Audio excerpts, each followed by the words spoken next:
Okay, the Hangout on Air is live. So Great. how are you today, Julia? I'm doing well. How are you doing? The Hangout Um, on Air is With live. the echo. Hold on. I'm doing do you good. How are have you more doing? than one device on right now? I just closed what was in the background because it was Okay. playing in the background.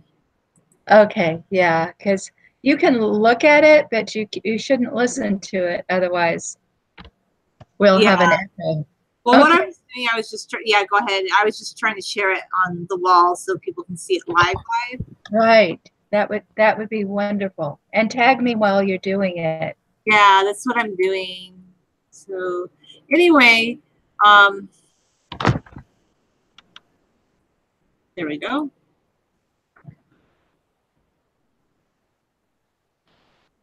Black Swan, not White Swan.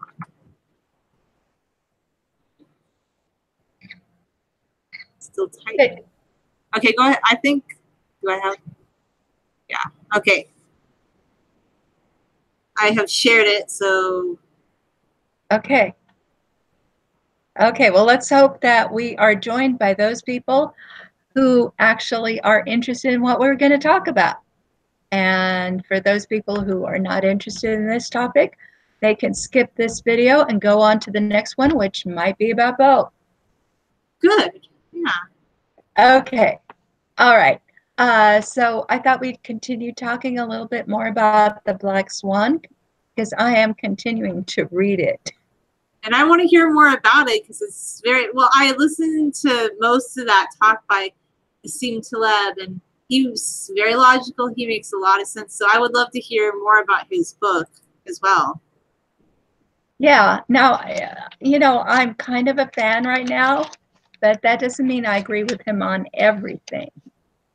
It's always good to be skeptical, right? Yeah, I mean, I don't agree with everything he says. There's certain things I'm like, yeah, that's his experience. I can't agree with him.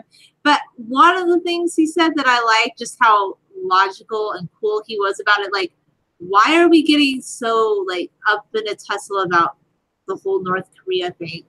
Because really, I'm not saying that they're not a threat in some ways, but they're not quite the threat that they've been made out to be. Like, it's kind of a mind game that they play with. You know what I'm saying? Like, Yes. Yeah, I'm not, that's not the first thing that I worry about when I get up every morning. I like how he just kind of laid it out. He goes, there's other things that are more important. And I just thought, he can be very logical and he's very cool about it. He doesn't even have to apologize for not watching the news all the time, which is great. It's good to hear that. Yes, my father used to say that also, that at some point in his life he realized the news was actually making him stupider than if he didn't listen to the news. So he stopped listening. And so I agree with that. Yeah. But anyway, go ahead. I know you were going to discuss more about his book. I just like that point that he made.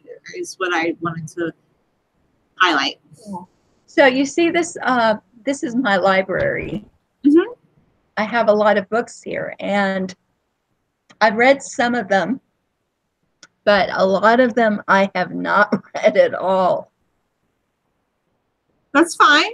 They're nice. I mean, it's nice to have them if you wanted them, or it's nice. Okay, so this is actually, it's something that he name drops a lot. I mean, I should drop his name. His name is Nassim Nicholas Taleb.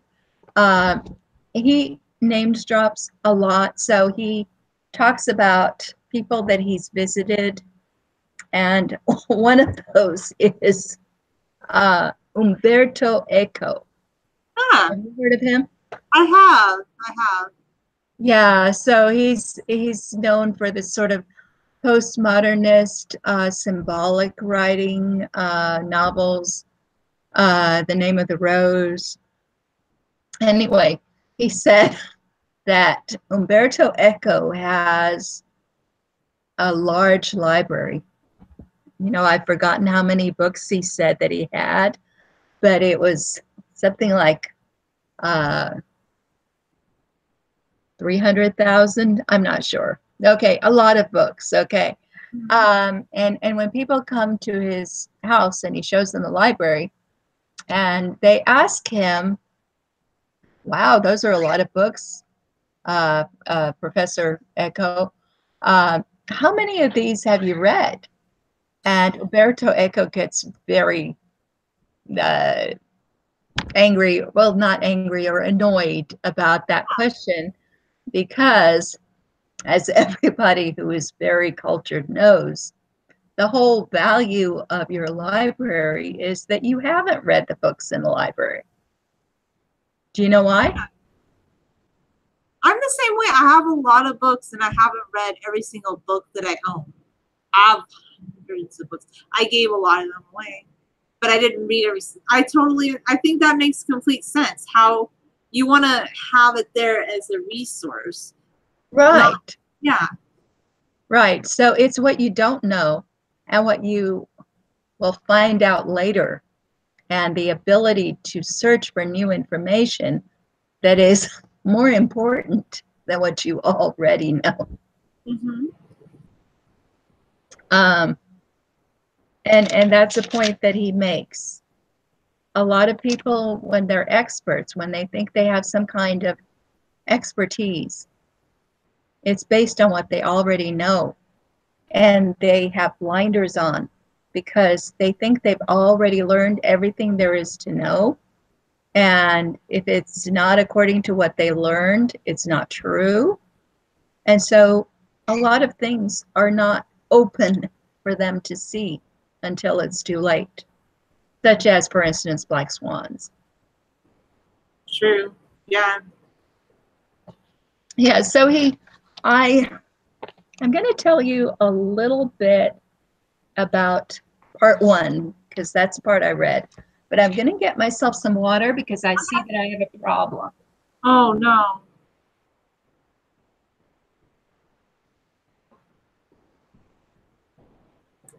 Luckily, my library is very close to my refrigerator, so. Oh, nice. Convenient. That's very convenient. Yes, so there's my club soda. Yeah, go ahead. Have you tried LaCroix? It's like another one. They sell it at Walmart. I really like it. It's a sparkling water. Have you tried that one? No, I haven't. You might like it. It doesn't have any sugar in it. It's just flavoring. So I think you might like LaCroix. Maybe just try it and see what you think. They have some sales sometimes. So okay. Well, yeah. I will look into it. So besides talking about Eco's library, he starts to talk about this imaginary person called Yevgenia. Well, I forget. Anyway, she's this Russian woman, Yevgenia. We're just gonna. I've forgotten the rest of her name. It was something like Krasnova or something like that. And so he starts to tell this story about Yevgenia Krasnova, and she's a writer. She's married. She has had serial marriages to philosophers. Wow. So she's really interested in philosophy, but she wants to write a novel, and her novel is different from all other novels. So, you know, if somebody speaks bad French in her novel, you know, if she doesn't translate it into, say, English. If the novel's in English, it's still in bad French, and so on and so forth. So it's a very realistic novel, and it deals with probability. So I kind of suspect that maybe Yevgenia is Nassim Taleb in another incarnation. Maybe. Anyway, she shows up in the narrative, because what I'm trying to tell you is this is a weird book in terms of how it is structured. It is not structured like your average nonfiction book, but it's not fiction either. So I guess it's because he's a philosopher and he knows that we all fall for narratives. We want to be told stories. He says this is one of the things about us that are not so good, because if the story is good, we'll believe the theory, even though the theory might be wrong. But this thing is full of stories, and of course that's the only thing that will stick in anyone's mind. You know, they try to teach children in school to just memorize facts. They can't do it. They can only remember if there's a story that goes with it that binds it together. And this is the way our minds are intended to work. Now, it's an illusion, and to some extent that's the fallacy that we fall into, but we like stories. We like narratives. Okay, I think he calls it the narrative fallacy. Okay, so the narrative goes something like this. So Yevgenia, everybody felt really sorry for her because it was obvious that nobody would ever buy that book. You know, and even though she was well connected, so she could go to different agents and they would pat her on the head and say, well, that's really nice, but what is your intended audience here? Or how many books do you think you could sell if we published that? We don't think we could. Whatever. So it's this really big, gigantic book with huge problems with its structure, or at least its structure is so progressive and advanced that no normal person has ever seen a book like that, and called it, you know, because it's a mishmash between fiction and nonfiction, and everybody knows you can't do that. But this is a happy story, so one day somehow or other she gets it published, and it sells millions of copies, and it becomes a bestseller, and people want to emulate it and want to write books like that because she's so successful. Okay, this is just a fake narrative, you know, so if you turn the page and he says, oh, did you Google her? Because she doesn't really exist. But what's the point of this story?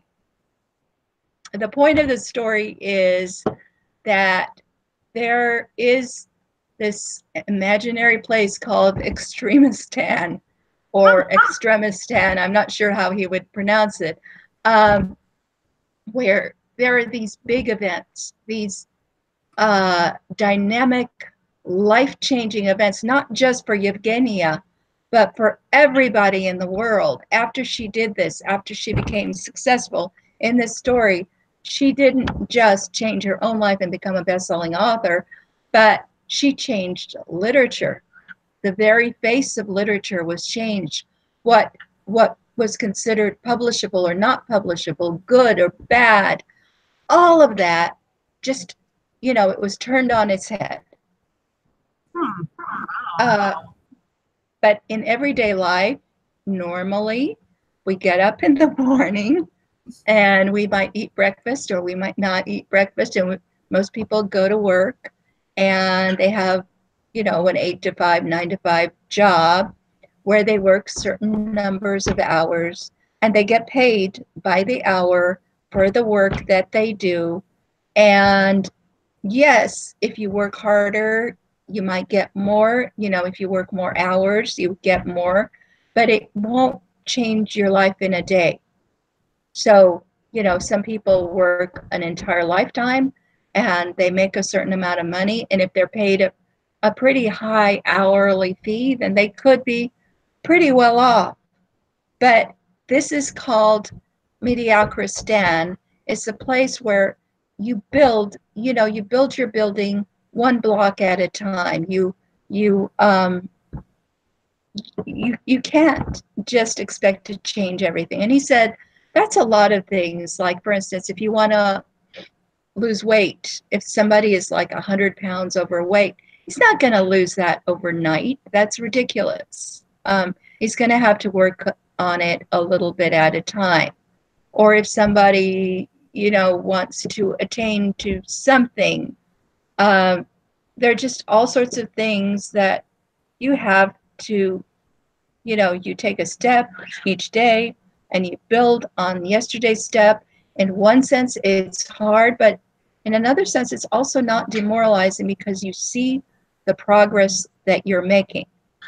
So all these things like human height, they belong to Mediocristan, because even though some people are really short and some people are really tall, you can sort of have a pretty good idea, if it's a human being, the minimum height that they would have or the greatest height, even if it's, you know, there are giants and there are midgets, but by and large, the bell curve kind of works to explain the things that happen in Mediocristan.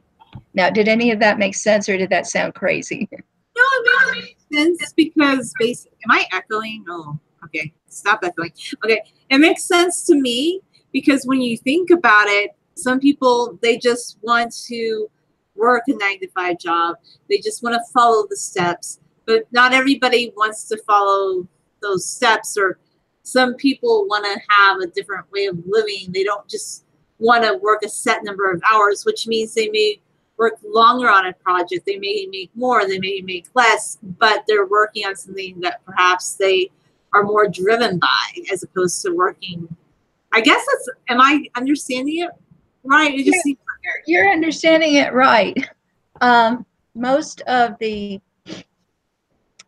jobs that people will actually pay you for, and it doesn't matter what your profession is, you could be a lawyer or a doctor or whatever, most of the jobs that you'll be paid for by other people will involve incremental amounts of money for performing certain services.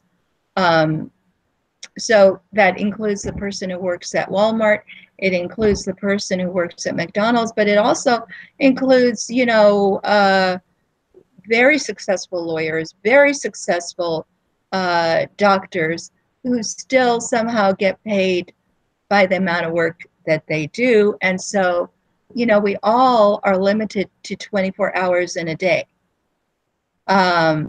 So no matter how high your hourly fee is, it's still quite limiting, that you can only make as much as you can per hour, per day, per week, whatever.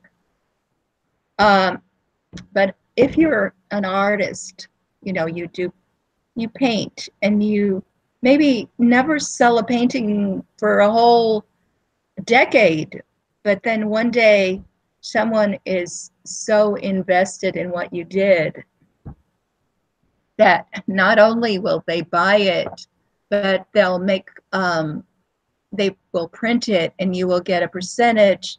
And so there's a way there where it's not based on how many hours you work at all.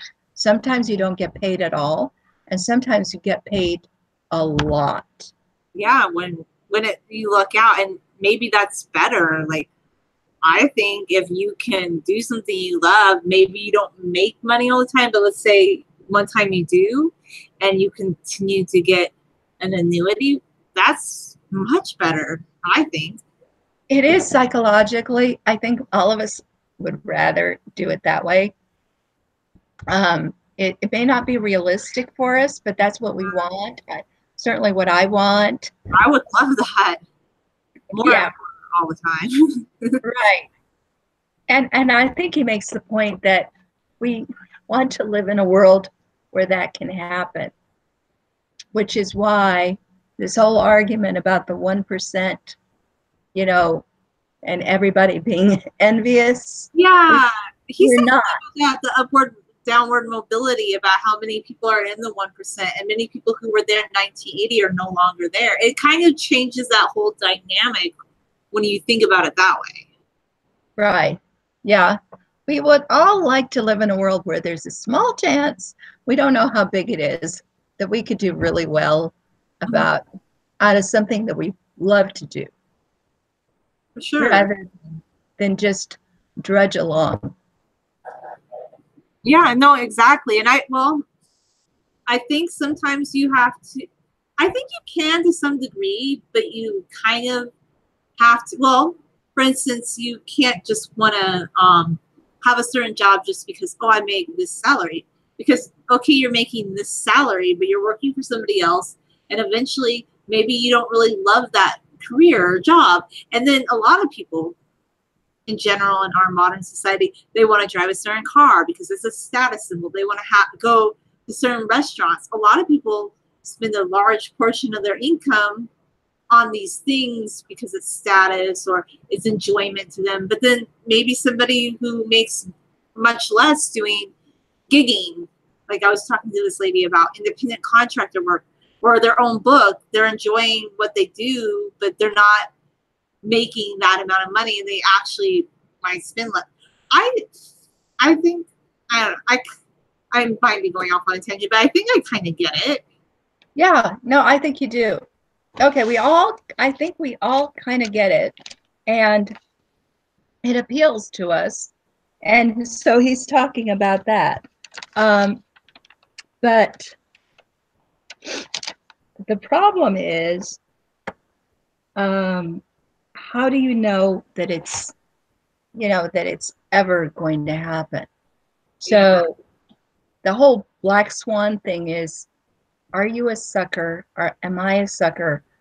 And in what way are we being, bamboozled by the odds, by the idea that something could happen, but it might not. But at the same time, the people in Mediocristan also, the ones who just want to have a very steady life and don't want to gamble, they also are not realizing that there might be an event, a black swan, coming over the horizon that will ruin their perfect life of very steadily earning a certain amount of money every day.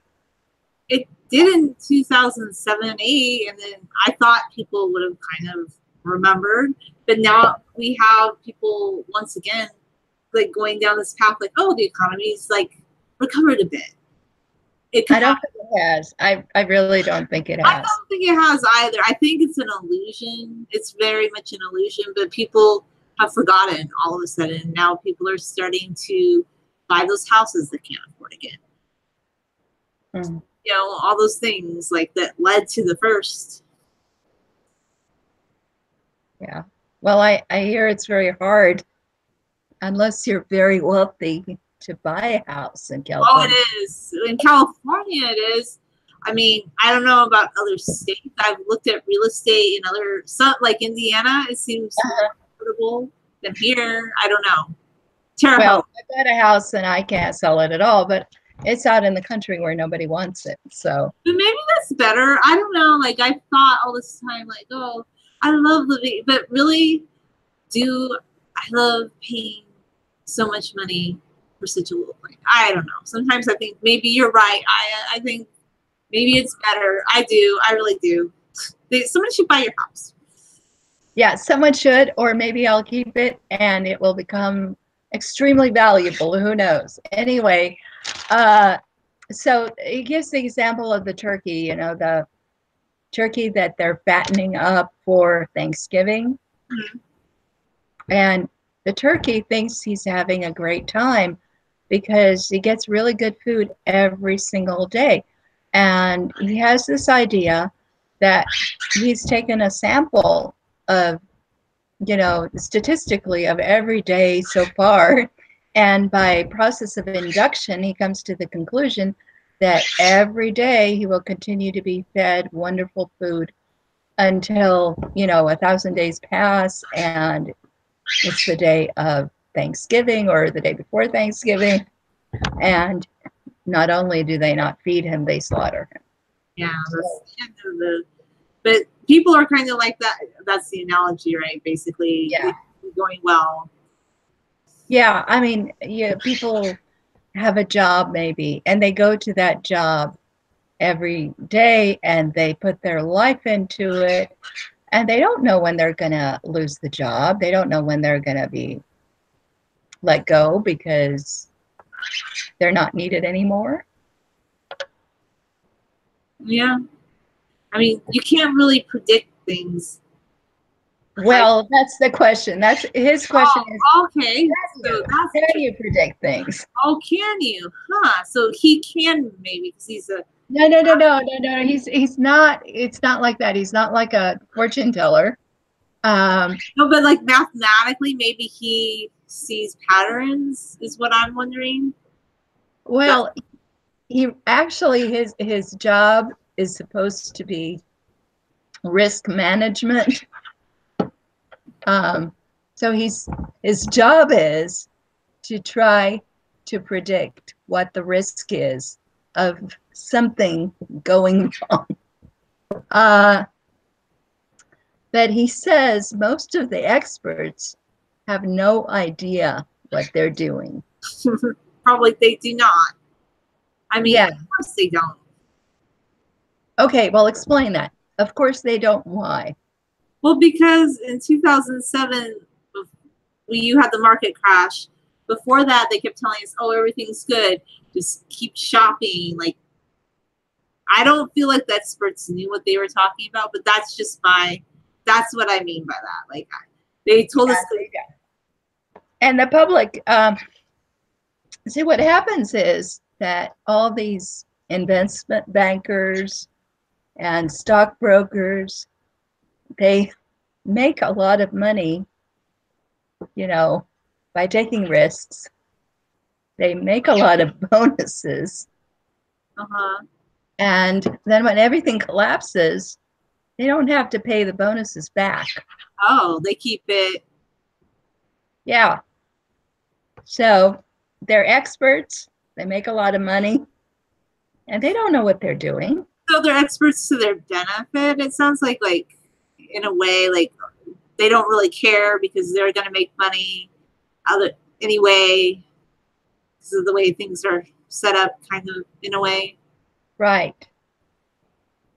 So there are people who think the black swan is never going to happen. The unexpected, unpredictable event is never going to happen, and everything will be mediocre all the time. And then there are other people who sit and wait for the black swan. Oh boy. Well, we have a group of people that do that right now. They always are like the black swan. Well, right now, like everything's doom and gloom every day.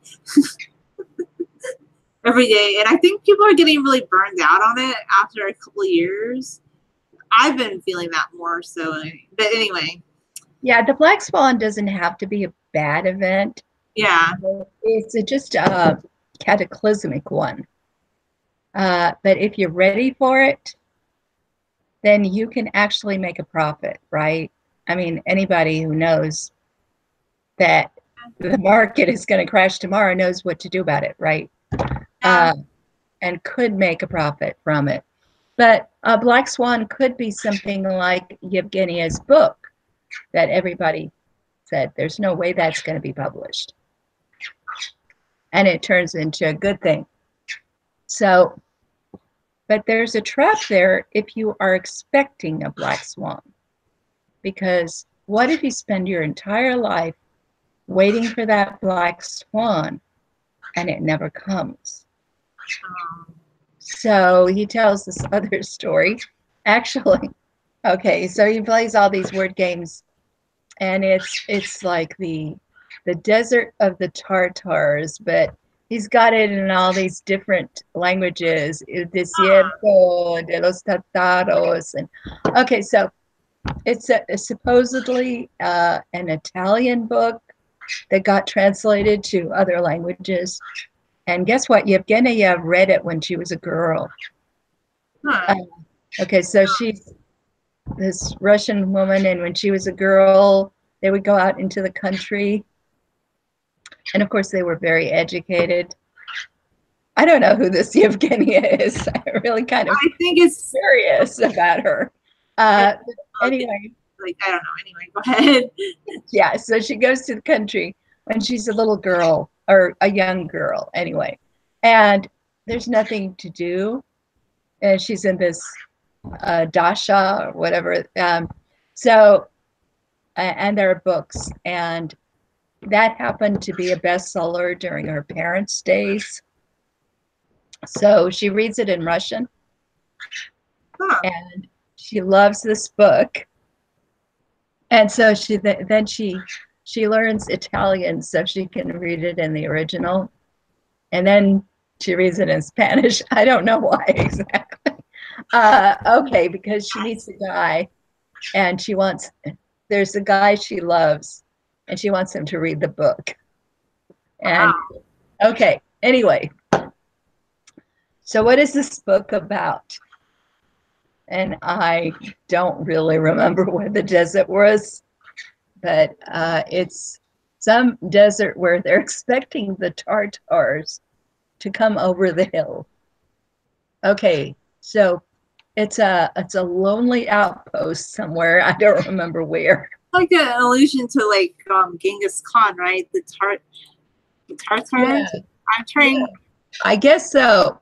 Anyway, they're expecting an attack from the Tartars.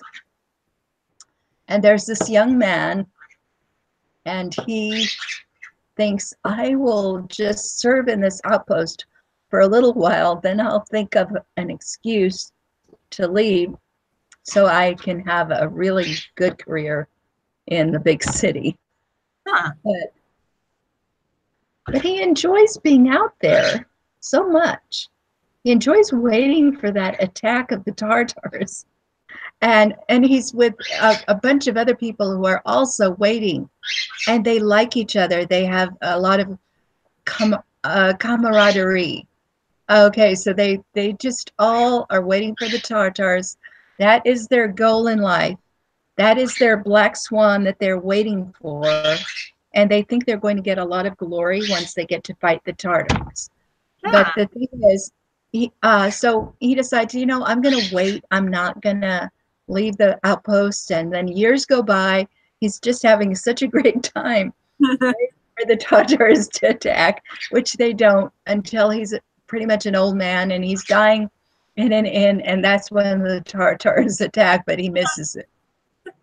Okay. That's funny. So Yevgenia thought that was such a great book that she shared it with every person that she met. And what do you think about that? Huh. Oh, what do I think about that? Or yeah, because I'm not sure what I'm supposed to think about it, but it was in the book. I think it's interesting. It's kind of random. There are books that I really like, but I don't know if I would share it with everybody. But it seems like she's kind of like, this book is a big part of her life. It seems like it made a great impression on her, so she wants everybody to read it, and she likes to read it in other languages. But the part that just intrigues me the most, because I just looked up this book, was the fact that it takes place in the Tartar Desert, and just, I don't know. I'm more interested in like what the book's about than the character. Is it a real book? Because he had me convinced it wasn't a real book. It's real, actually. Okay. It's an Italian movie. Because I wanted to know, what is it? There's a Wikipedia. Oh, wow. Yeah, it's interesting. I'm more interested in like the location. To me, that sounds fascinating. Uh-huh. Okay, so where is the location? Tell me about it, because I kind of forgot that part of the book. All right, so what it says is Tartar Steppe. It's the film itself was filmed in Iran, which is really fascinating. It's like Central Asia is what it, like the Tartar Steppe. That's what it's telling me here on Wikipedia. That's interesting, though. Was there an Italian garrison there? In the story, yeah, it's a novel by an Italian author, Dino Pizzazzi, and it's about guarding a fortress. And these Italians, just like you were saying, in the Tartar Desert, and how they spend their life waiting. And then, and then there's this adaptation, The Desert of the Tartars, which became another novel based on a previous novel, and then it was turned into a 1976 movie. So it seems that it's a genre I've never. And here they're talking about the Black Swan at the very end. So yeah. Wow. Okay. All right. I had no idea because he said he invented Yevgenia. So I thought maybe he invented Yevgenia's that's favorite book. what I was wondering, but I just wanted to know what it was, so I just looked really fast because I have my mind works like that. I'm like, is this a real place? Right. Okay. So I think that part of the book is as a warning to us not to spend all our time waiting for this eventual big event because we might miss it. But when I was thinking about that with regards to my life, and I think by the way, this is sort of merging into that topic that that other topic about the thumbs down. Yeah, but so because I got so enthralled reading this and applying it to my own life, and I was thinking about my father and the really big black swans that happened during his lifetime. So you could say, well, World War II was a black swan, but the founding of Israel is an even bigger black swan than World War II. And so there were people who for 1,000 years said, next year in Jerusalem. And most of them didn't even mean it. They did not mean it, but they said it. So it became like a rote thing. So here are these people, and they've been exiled from their land. And the normal thing that happens when you get exiled from your land is that eventually you get assimilated wherever you went, and you don't remember who you were before. And I think that has happened to a lot of people, including the Carthaginians. They're not all dead, but they're around. But here were these Judeans who somehow they held on to their identity to a certain extent, and they morphed it into something else. And what the Zionists said was that they were no longer like a fish in water. They were like a preserved fish. Wow. Like a pickled fish. Yeah. So, okay, there's this conflict between the Zionists and the traditional Jews. The traditional Jews are not like ancient Judeans, of course. They're descended from them, but they've forgotten how to fight. They've forgotten how to farm. They've forgotten how to do all sorts of things that you have to do if you're on your own land. Yeah. So they had protection from these other people, but they were also like second-class citizens within these other countries. For sure. Yeah, the way they were treated. Yeah. So the Zionist movement, which is started in the 19th century, involved reviving Hebrew, speaking it to children so it becomes their native language, buying land in Palestine, and hoping, against hope, that someday they would be free. And nobody really believed that was going to happen. It was a black swan. Most of the people in Europe thought it was never going to happen. Most of the Jews in Europe thought it was never going to happen. And they also didn't know they were a turkey waiting to be slaughtered. Yeah. So my mother was not there. She was not in Poland. She was in Israel. And she didn't see it as much as a black swan because she was already living that dream, even though it was under the Ottoman Empire. But my father, who spoke Hebrew in Poland at 4 years old, saw everything turn over, had to use his wits and his judgment. His mother had to use her paranoia. They crossed borders. Lots of people didn't make it, and they did. And so that was 39. And then in in 1948, Israel became a free state. And that's a really big thing. It's a very big thing, yeah. And it's a wonderful story. I don't know why somebody wouldn't want to hear about that in a video, but whatever. I think it's fascinating. I find stuff like this interesting. That's fascinating. And it's a good thing that that happened, you know? It was a good black swan, right? Yeah, it was a very good black swan for the people who didn't turn out to be turkeys, but it was a very bad black swan. It was bad. Yeah, of course. Like the reason. Okay. Yeah, it's so you have to be on the right side of things to enjoy a black swan event. There's the downside, and then there's the upside. And it's about prediction. But it's not necessarily that we know how to predict things. You know, how do you know? Don't know. Right. So that's the other thing. My father always felt special, you know, because of what he went through. Yeah, I would feel that way too, because he went through so much and he came through. I can see I would, you know, if I were him. So, but a lot of people will say, well, you know what? It was mostly luck. So that's another topic that he brings up. You know, we talk about humanity. We talk about how humans are like the top, the pinnacle of creation, or, you know, evolution, whatever you want to call it. But what if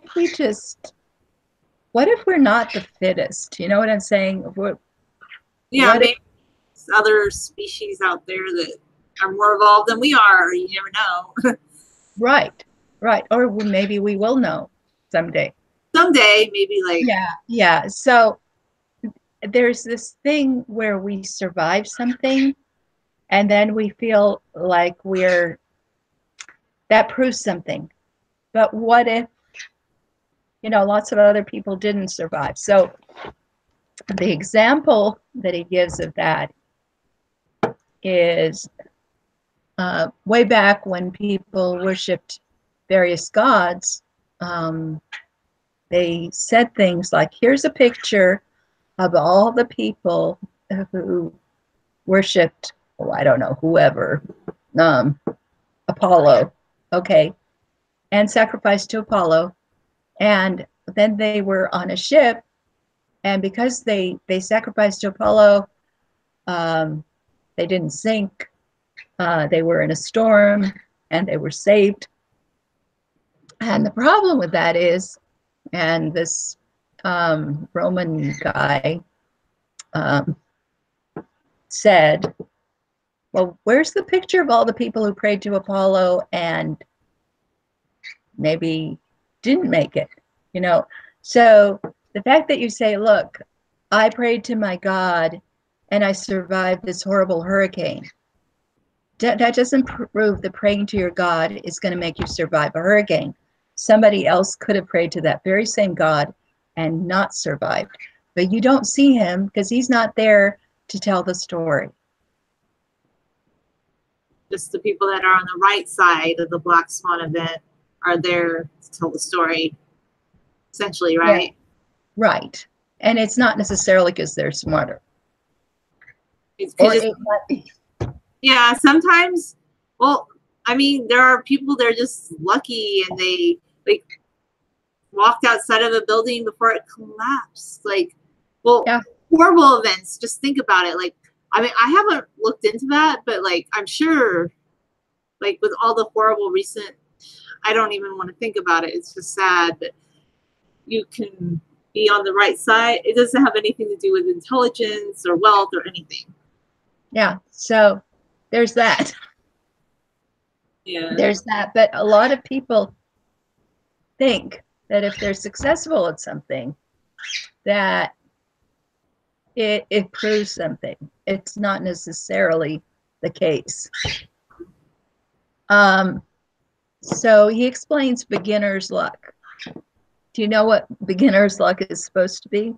Yeah, it's like where everything's going right in the beginning. Like, let's say you're new to a profession, or like, let's say you're, well, here's an example. Years ago, I was a substitute teacher and I was having lots of good luck with this group of kids and everything was going great. But then later on, when I kept subbing, it just, everything worked out, but I just was in the right place at the right time. It was a group of kids that worked well. And then later on, I was subbing some classes that I didn't want to deal with these issues, but that was the class that I was destined to work with that day, you know?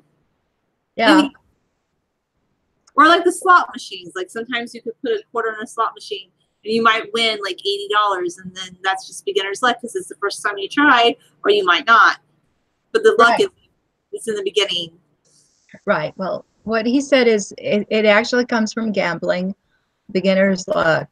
And everybody tends to believe that when you start gambling, you're going to be lucky at first, but then later your luck will turn. And he says, well, that just doesn't even make any sense if it's really based on chance or whatever the casino, sets up, which is obviously always favorable to the casino, but still it's a game of chance of some sort. Then some people are going to have bad luck right from the beginning. But there is a reason why we think this. And the reason is if you go to the casino and you play a little and you lose all your money, you go, okay, well, I guess I'm not cut out to be a gambler. But if you go to the casino and for some reason, might be chance, you do really well and you do well and you do well, you go, wow, I've got something. I'm going to be a great gambler. So then all the people who end up going into gambling big time are people who had luck at the beginning, because if they didn't have luck at the beginning, they wouldn't have continued. And so they always tell that story about beginner's luck. Yes, that's true. So it's mostly based on people reporting about themselves. If you don't think you're good at something, you're not going to go around bragging about how you're not good at it, usually. No, not usually. Unless you want that kind of attention. Some people like that kind of, but not usually, not most people.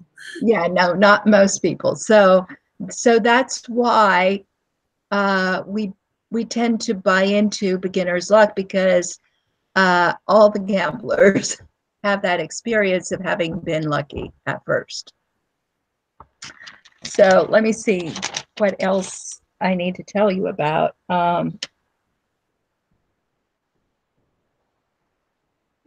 So he's talking about empiricism. Oh, on the rejection of causes. He says that everybody invents causes, so one time he was giving a lecture about probability or whatever, and randomness, and how about the narrative fallacy. Okay, the narrative fallacy is that you believe your story so much that you believe in causation. I mean, something may happen and then something else happens, but there's not necessarily causation between the two. But if you tell a story in which there is causation, you'll be able to remember it better. So everybody falls for this narrative fallacy, and everybody falls for explanations. They just have to explain everything away. And it's so that this Italian guy came and congratulated Taleb on what a great job he did explaining all of that. And he said, you know what? I know why you're so good at explaining this. It's because you're from Lebanon. Because all this random stuff happened to you. So you realize this, and nobody else but you or somebody with your experience could have thought of this. And at first, Taleb was, it was a compliment and it sounded nice. So he actually accepted that explanation, But then he thought about it and he thought, oh my God, that's the narrative fallacy. I'm from Lebanon, so that's why. Oh no. Yeah. It's good. It's like a double-edged sword, which is also like a biblical reference. Yeah, so you have to be really careful because we can't help ourselves. We always explain things away. We if we don't have an explanation, we just can't think about things. Yeah. But we So- can't always explain things. I think people like to have, I feel so much better. It's more freeing. I think having to have that rigid explanation, I'm always right, it's so exhausting. Those people, do they not get tired? I mean, really? Yeah, but the other side of the story is if you just tried to memorize figures, you know, dates, numbers, whatever, and you didn't have a story to go with that, you could not do it. And it's something in our brain that requires this. And he was explaining it that we need to make we need to make the information that we carry with us more compact. Mhm. So, for instance, if there is a book written by someone that says, I am the greatest mathematician in the whole world, and it has this sentence in the book 300,000 times, or however many times. After you read a few of the sentences and they started to repeat, and you saw how many pages there were and everything, you could reproduce that book without necessarily having to know all the words that are in it, because there's an algorithm for producing that book. Yeah, that's true. If there were a book just randomly full of words and the words didn't even make sentences, and you had to read every single word in order to know what was in the book, there's no way that you could reproduce that book. Yeah. You couldn't remember it. No, you want it to be too So- tricky. The story helps you retain knowledge, I guess, like sort of like it's a way, it is a compact way of carrying. It's like it's a mental form of a case that you can carry this tidbit of knowledge or this idea with you. Right. Yeah. And you know, he thinks that the invention of the alphabet is what made it possible for us to have some authors really well represented, while other authors who might be just as good not getting anywhere. But I think he's not fully aware that before the invention of the alphabet, there were poets who were repeated by other people. And it's because poetry has a form, you know, a repeating form, meter, rhyme, that sort of thing. People can memorize large volumes of poetry and repeat them generation after generation, even if they don't know how to read and write. So there was oral literature before there was writing. Yeah. And it used to be that it was important to be able to be metrical, because there's no other way that a very large story could be word for word remembered. And okay, so here I'm going to be bragging a little on myself. I have this skill, and it's useless right now because there is writing, there is, you know, literacy, there is the ability to even record somebody speaking now, you know, we have all of this. So it's totally useless that I can write metrical poetry but I can't help it. I can write metrical poetry. It's a savant skill that has not gotten me anywhere. It would be useful because maybe there would be a Black Swan event. Like, what if there is a total data blackout and people need to be able to you never know. Like, it could be a skill that people would need again one day in a catastrophic event. Well, or maybe it's just interesting to know, and it's like a cultural thing that is interesting to share with others. right. So now I'm kind of getting into my list of things that I disagree with him on. So Okay. that was one of them. It really wasn't the alphabet. It was even before the alphabet. But he really likes Ralph Nader, and I know you like Ralph Nader too. I like some things about him on the environmental stuff and the Lebanese kind of mindset being and stuff like that. Just like, not necessarily they have to use politics. I don't know if I agree with Ralph Nader in having to use the political system to enforce that. I think I just like the idea that you could create awareness of, like, just giving people an idea. I don't think anymore like you have to enforce the seatbelt. Maybe just like, well, see, that's the thing. It's about that seatbelt law. It's he said something about people don't realize how many lives Ralph Nader saved with that seatbelt thing.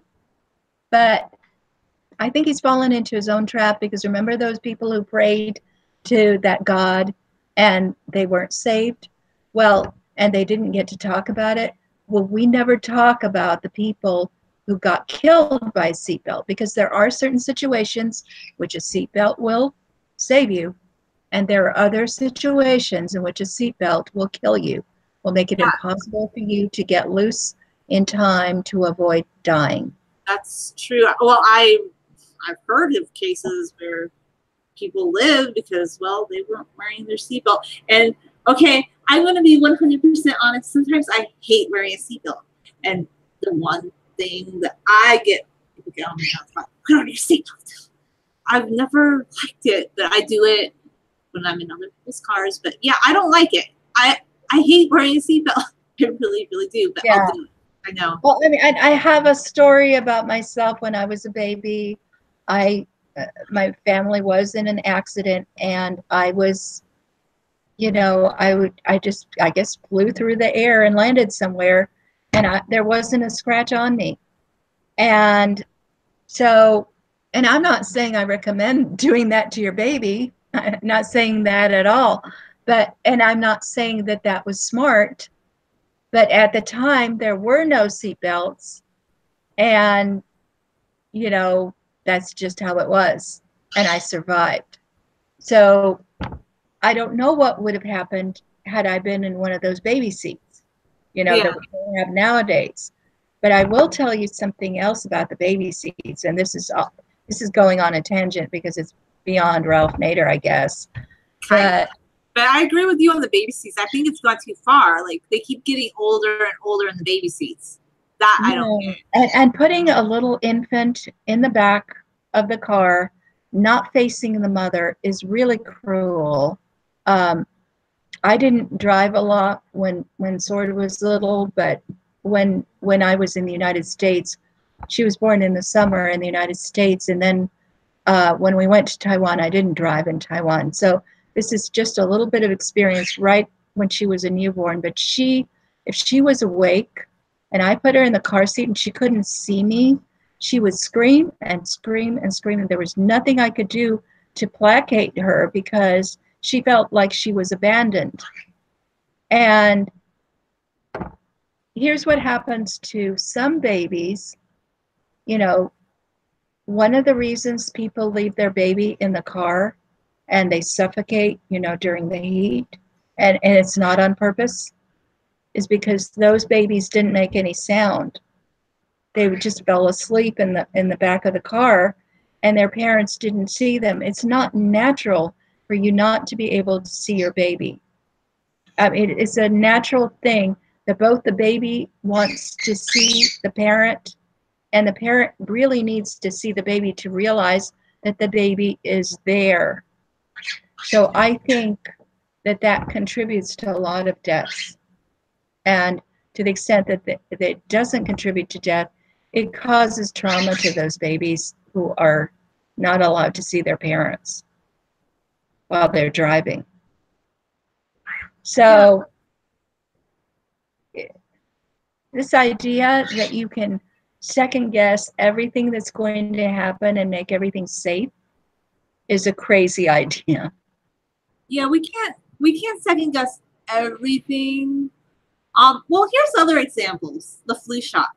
I don't get the flu shot. People swear by the flu shot. They say it's gonna keep you from getting sick. But then everybody who gets the flu shot, they tell me that they sometimes get sick anyway. And I just don't see the point personally. It's not a vaccination that's mandatory. I don't work in a hospital. So why should I get the flu shot? Yeah, that vaccination is another example of that. We don't really know what the damage is from vaccination. They will tell us how many people have been saved from diseases, but you really don't know that all those people, had they had those diseases, would necessarily have died of them.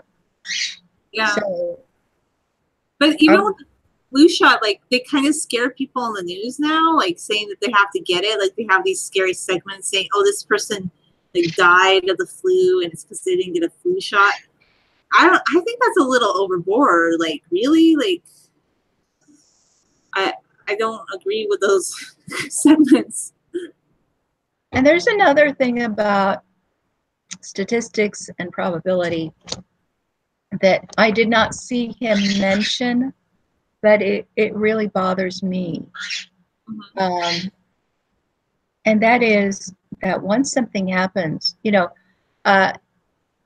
we don't know what's in the box, if we don't know what the answer is to some question, then it's as random to us, or it's as probabilistic to us as if it were in the future. So we don't know what's going to happen tomorrow, but you might be carrying a baby and you don't know if your baby is healthy or whether it's a boy or a girl.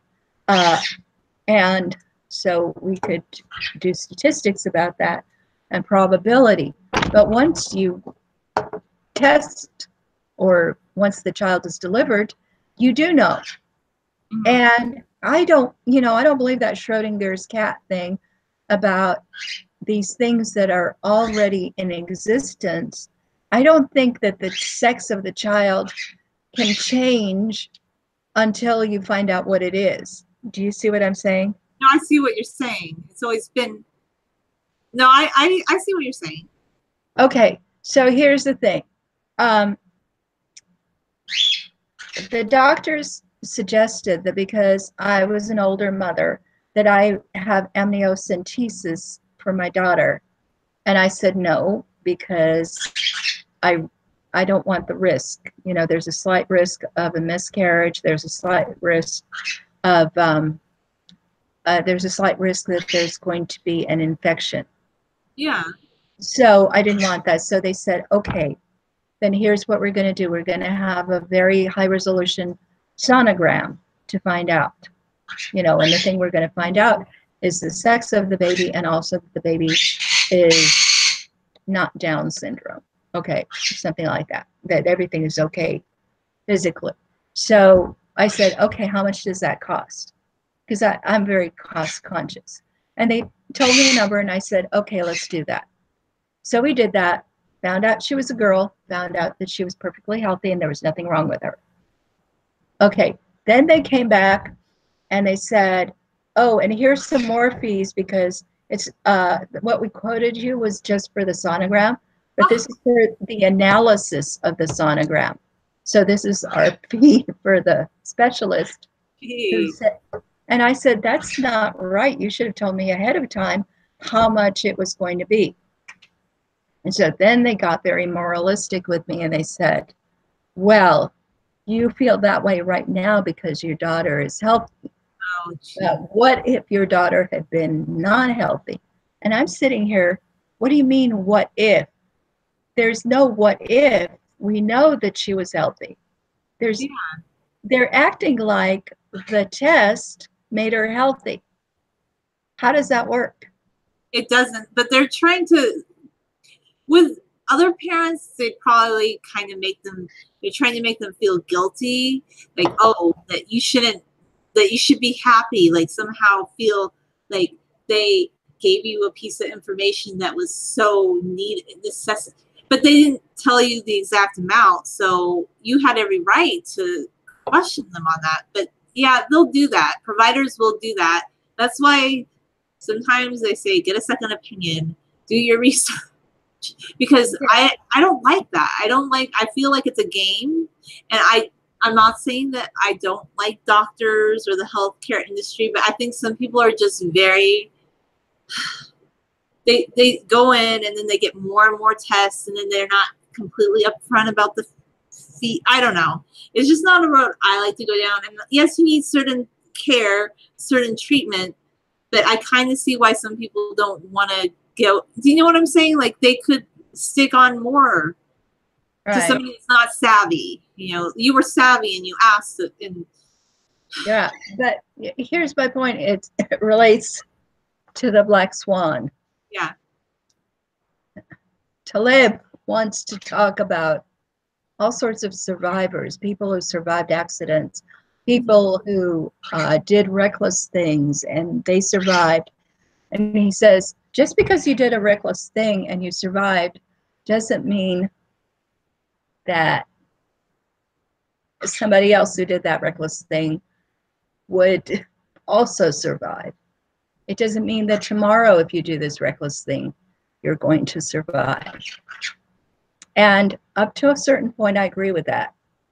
But what I hate is after I've gone through a crisis and I have survived and nothing bad happened, for people to lecture me that I shouldn't have done it. Because in that particular case, I should have done it because I'm okay. Yeah. And they just want to make people feel like that they should be somehow like thankful to that service, even if they weren't upfront about the hidden costs behind the service. That's the impression. Yeah, but I mean, here's a different example. I had a trampoline and a little girl and a little chimpanzee. And everybody said, it's not safe to let them jump on the trampoline unless you have this net. Oh, those net? Oh, that thing. Yeah. Is that why all the trampolines have that net around them now? Yeah, they do.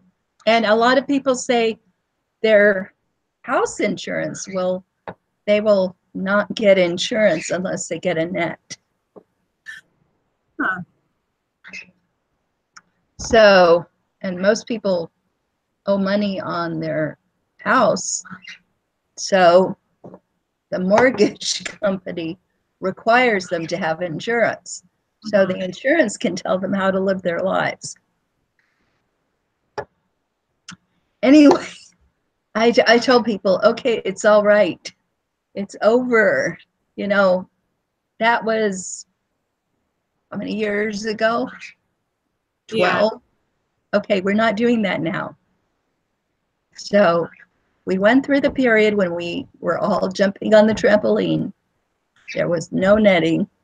Mm-hmm. I couldn't have had netting with Bo because he would have torn it. Yeah, he would. Yeah. So what other kids do you think about it? Like, I see kids do that. Like, oh, it's a net. I want to tear on it. Yeah. So anyway, people say, well, that was irresponsible. And all I can say is, look, we survived it. Nothing happened. Nobody was hurt. I can think of another example kind of like that. My dad built a staircase.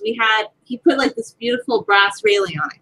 It looked nice. We walked up and down the staircase. It was just fine. So anyway, code enforcement decided that they had to inspect every house that had an addition. Okay. They they passed these laws. They would have to come into your house and see if the staircase that you built was safe.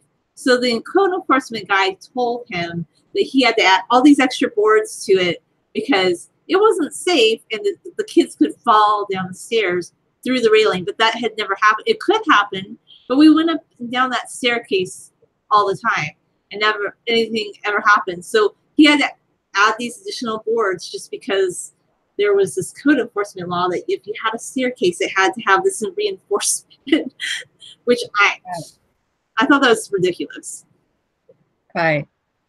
So I don't know, because there's just this implication that you shouldn't brag on something that you survived because maybe you survived by chance. Mm-hmm. But I don't really understand chance. Do you? What does that mean when we're looking, we have 20/20 vision, we're looking backwards at something that happened in the past, and we're not betting about what's going to happen in the future in this case. So I don't know what chance means in that situation. I don't think anybody has the right to proselytize anybody about, well, you should be happy that you were provided this service or were given this thing, when some people will survive, some people won't. But to like use this kind of preachy hindsight thing, because nobody can predict things. Bad things can happen even if you take all the precautions. And maybe sometimes too many precautions just get a little too redundant sometimes. Yeah. And you have to know when to stop paying attention to what they say to you. Yeah. And remember when it used to be like something that it was kind of funny to make like fun of bureaucratic red tape? Like people used to kind of be like, oh, there's all these steps, you have to do all these things. And it used to be kind of funny to like just make fun of the line at the DMV. But like now people are like, oh, we need more of that. Like we need more regulations. We'll be safer. They passed this new law. We'll be so much safer. But really, are we just wasting a lot of our time? Right. And is it going to prevent people from getting an accident? No, not necessarily. Some people get in accidents, some don't. I'm not saying you should drive without a seatbelt and text everybody, but after a while, you can't prevent every single accident. Yeah, you can't. And, you know, there's the whole story about the flat-headed babies in the United States. So, you know, they warned me that I was not to, under any circumstances, to lay my daughter on her stomach. And they showed me a safety video in the hospital, in which they showed children up to the age of 2, it seemed like, that were not supposed to ever lie on their stomach because there are children who die, babies who die of sudden infant death syndrome. And they figured that if you put them on their back to sleep, then maybe their airway wouldn't be, you know, stopped. And so it would be a way to prevent those babies, and they are a very small percentage of the babies in the population, but they said they couldn't identify them. They didn't know which babies they were. So in order, let's say 1 in a million, I don't know, you know, I'm just making that up, but in order to say 1 in a million, everybody else has to suffer. And they're telling you, but you know, your baby could be that 1 in a million. So don't do it. Because if you do, if you let them lie on their belly, then we'll prosecute you for killing your baby. Oh my gosh. I think I had heard about that, but that is very scary. So that's really cruel. But, you know, and I took her to Taiwan and I tried to live by that, but it just could not. Because first, they also said, don't ever cover your baby with a blanket and don't ever give them a pillow. Well, wow. You know, it got cold because we didn't have central heating, and everybody's looking at me, why is your baby not covered with a blanket? You know, she needs a blanket. And I was trying to, you know, dress her in so many different outfits, one on top of the other to keep her warm. So we got a blanket. Okay. We needed a blanket. So we got a blanket. She started to turn over. I didn't tell her not to turn over, because what parent wants to tell their child not to turn over? You know? So, okay. So eventually I said, never mind about that. I cannot live like this. I cannot do that to her. And so she, sometimes she was on her belly, sometimes she was on her back, and she was fine. And then later I heard that there was a whole crop of babies from that same period who had flat heads because their parents wouldn't let them do anything, just lie on their back. Kind of stunts their growth in a way, because they're just pushing their head, and the skull is soft at that time. So maybe the thinking on that isn't good, Yeah. So, and again, the idea behind it is you don't know whether your baby is the one in a million who's going to die, and we want to scare you to death. Well, they do a really good job of that. I think they just want everybody, I don't want to sound like a naysayer, but I feel like a lot of times they just want people to feel scared or anxious that if they don't do this, that might happen. But what if it doesn't? Oh, but then we're not supposed to brag that it didn't. I don't know. Well, it's also, this idea that we have to prevent every child from dying, and we're going to take away things from the other children. Vaccination is kind of like that too. A lot of times they will tell you, listen, your child is healthy, but there's some other child who couldn't possibly take the vaccine, and we need to get herd immunity. And then sometimes the children who are immunized turn out to not have been able to take it either. Yeah. And you can't sue. I mean, there's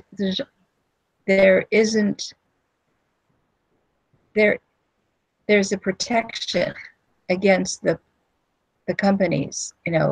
You can only go to a certain place, not to regular court, if something happens to your child due to an immunization. But it seems like we're not supposed to talk about like some of the issues that have come up with immunization. Like there are ideas that there could be links to autism, Asperger. It's like we're not supposed to discuss that though, because then it's admitting that maybe it could be a fault. I mean, I'm kind of glad I got my immunizations, but they were fewer than what's required now. Like there's just so many, like for the kids going to school, it's a lot, like quite a few things. Right. So this relates, I'm not just bringing this up for no reason, but it relates to risk management, because the whole idea of immunization is you're managing the risk of, well, Summer thinks I should go to bed because I'm keeping him up. Are we taking too long? Did you want to wrap it up? It's up to you. Oh, no. It's just, I decided to do it here. I usually don't do it in this location. So, I like the anyway, go ahead. Yeah. So anyway, I've only read the first part. This is where I am, and I'd be happy to discuss the rest of it once I have read it. But it's very interesting, and it really made me think about a lot of things.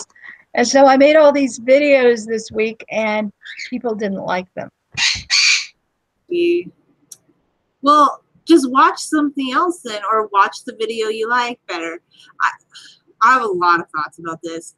I'm sorry, a video creator is not your one-stop shop for entertainment. Take some initiative. If you don't like something, then find something else. But you know what I think about it? If you're so like upset about a video and you vote it down, you're really not hurting the video, by the way, because YouTube measures engagement. And guess what? There are some accounts, they don't care if you vote it up, vote it down. They have hundreds of thousands of subscribers, and all engagement is engagement, and they're making money off every view. Like, there are some people, like, I couldn't figure out why do they like all these horrible comments on their video. And then I read more about, oh, it's engagement because people are watching it and they're getting upset about it and they're getting irate about the video and they're leaving all sorts of comments. Well, the creator just thinks it's great because for them, you're watching their content, you're getting upset about it, you don't like it, you're voting it down. So I don't like downvotes, but when I think about it more that way, you're kind of actually helping us because you're telling YouTube that you're interested. And a lot of the same people seem to come to my videos again and vote them down recently, which is interesting. I feel like it's a pattern, and there's a specific group of people, not lots of downvotes, but it's like they are looking for particular videos of mine that they just want to vote down. Yeah. How do they decide that even? I've noticed, like, if I say something, I don't know, because on one channel, if I say something or I talk about something about how I don't like a certain thing that has to do with, well, I don't know, they don't like it, so they vote it down because I didn't do what they wanted me to do. But I'm sorry, I'm not like a robot. I'm not there to, you know, anyway. But go ahead, you know, you were making videos this week and.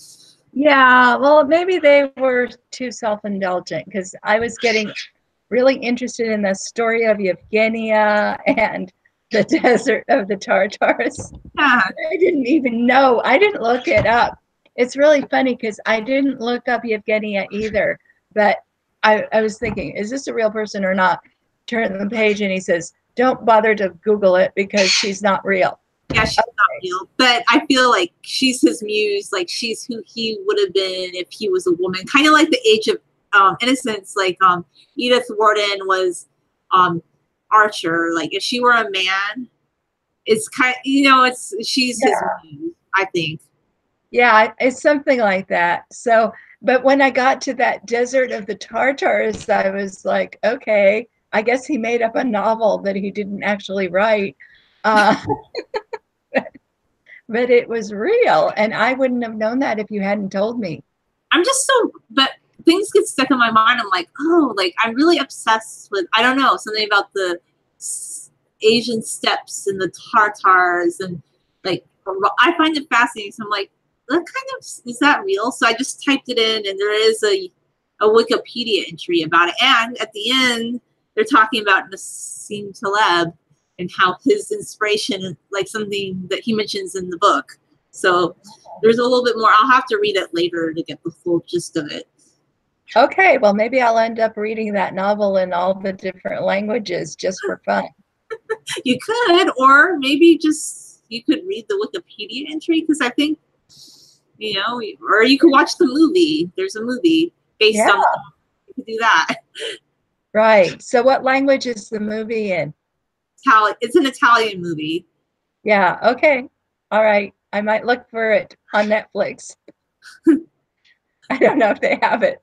I don't know either, but you never know. Now maybe it'll become a big thing.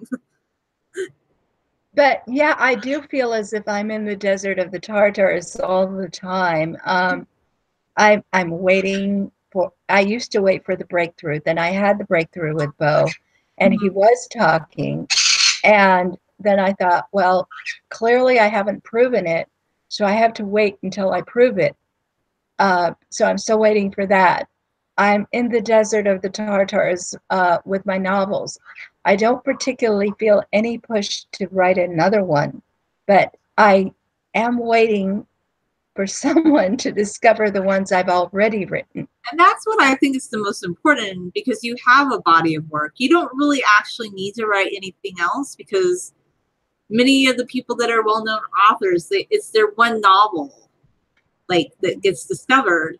And then a second one could come out where it was a previous novel and people don't like it as much anymore because they're like, oh, the writing isn't as good. Like, you've heard about the whole To Kill a Mockingbird controversy. Yeah.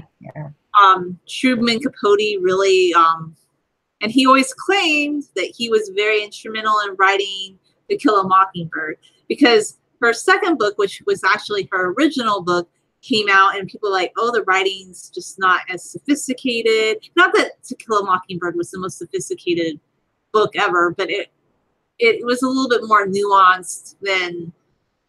She had editing. I mean, it was obviously clear that somebody edited it. I don't know if it was Truman Capote or somebody else, but he claims, and I don't know, Truman Capote is an interesting character. He likes a lot of attention, but he's usually kind of truthful. Like, he tells the truth, and that's why people really hated Truman Capote, because he wrote a novel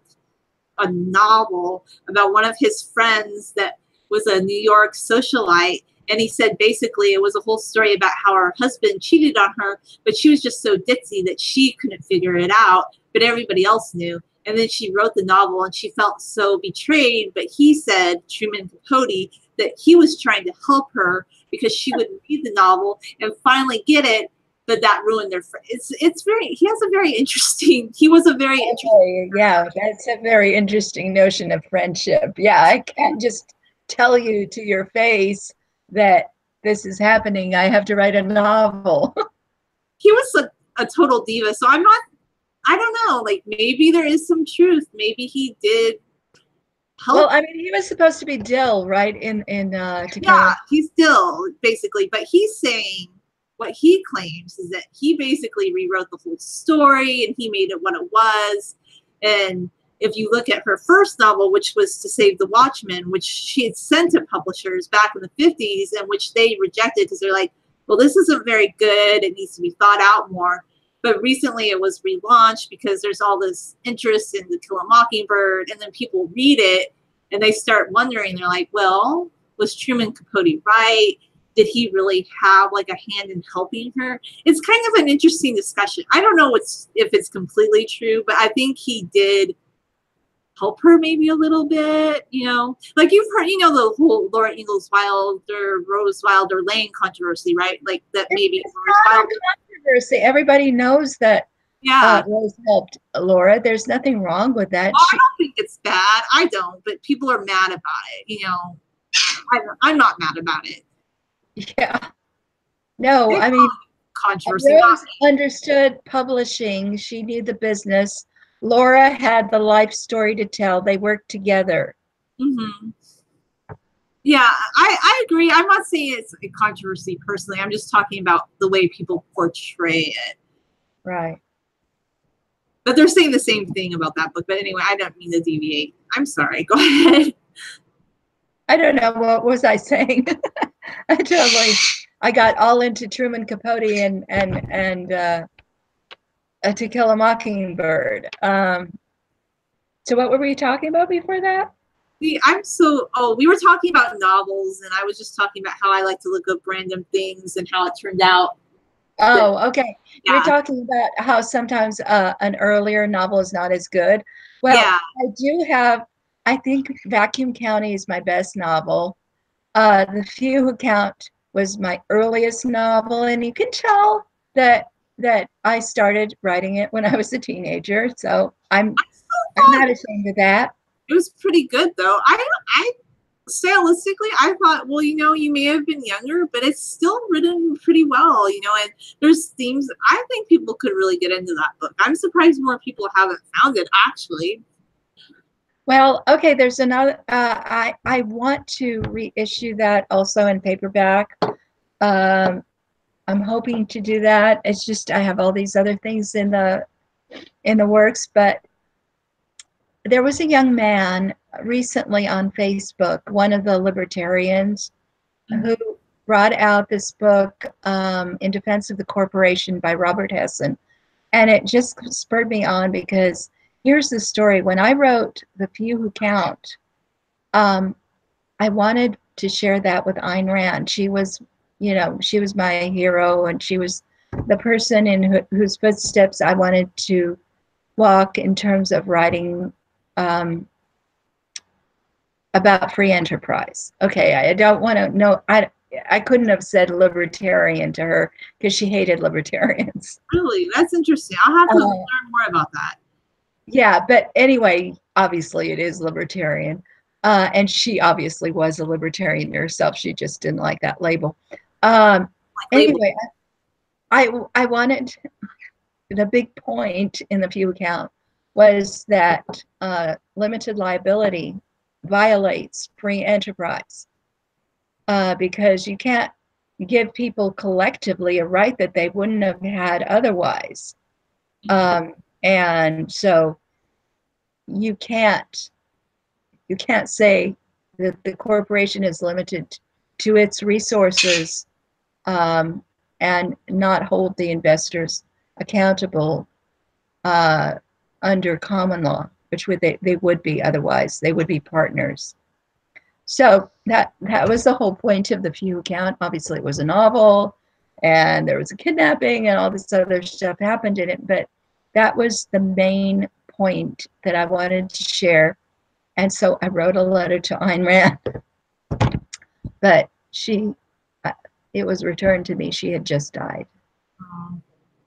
So then I was looking for someone to share that with from her entourage, and Robert Hesson was from her entourage.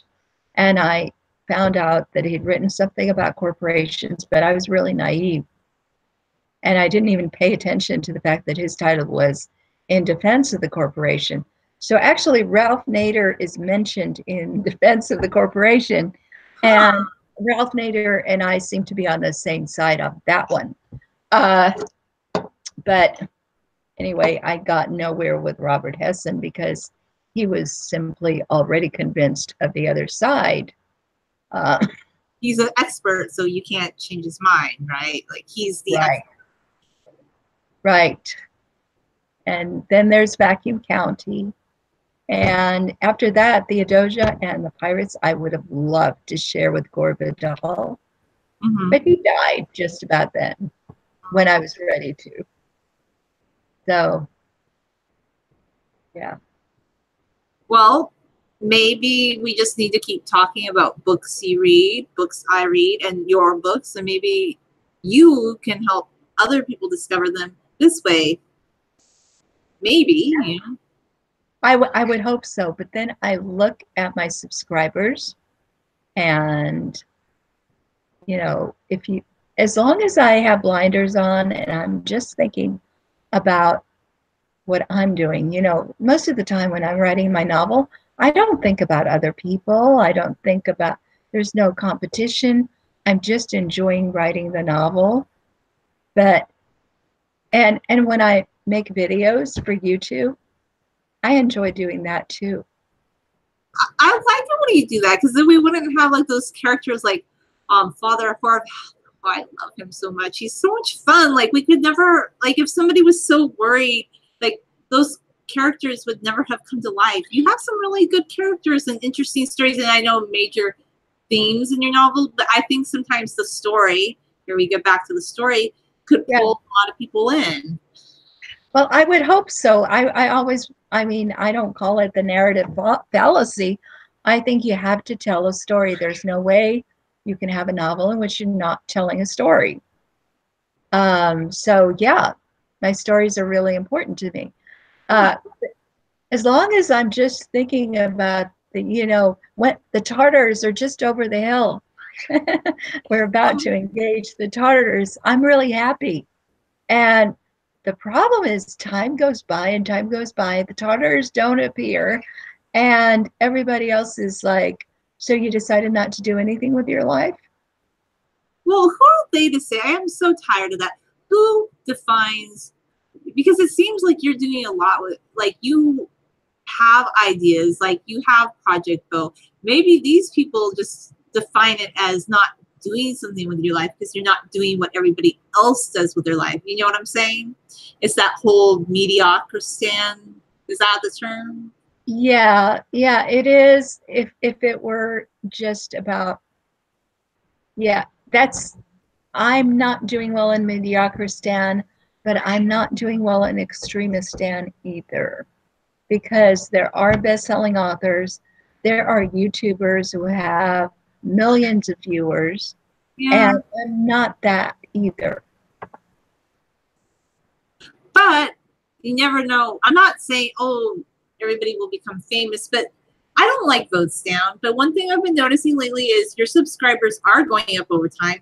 my subscribers are going up. So I do think that all the time you will find new people. We just don't have to worry about that one segment of people that might vote things down. Like, yes, it's discouraging, but just continue to do videos. I hope everybody like writes books and makes content that they enjoy for themselves, not because they want to entertain a specific. That's why I hate that whole request video genre where people just do things that are requested. I find it very random. Don't you want to follow somebody that has their own mind, that they're sharing things and you don't expect what's going to happen? It's kind of like you don't know what's going to happen kind of thing. Right. Yeah. No, I like that a lot. I mean, those are the kind of people I follow. Yeah, me too. I don't follow, I don't know. Anyway, but I think it's all ridiculous. Like to be upset or to not like something. You're not going to actually, YouTube's going to think it's engagement anyway. So you know what, from now on, I used to hate downvotes, but I'm probably going to get downvotes for saying that. Like one time I just said, just vote my video down. And I got 2 downvotes because I just wanted to see what would happen. Okay. Voted.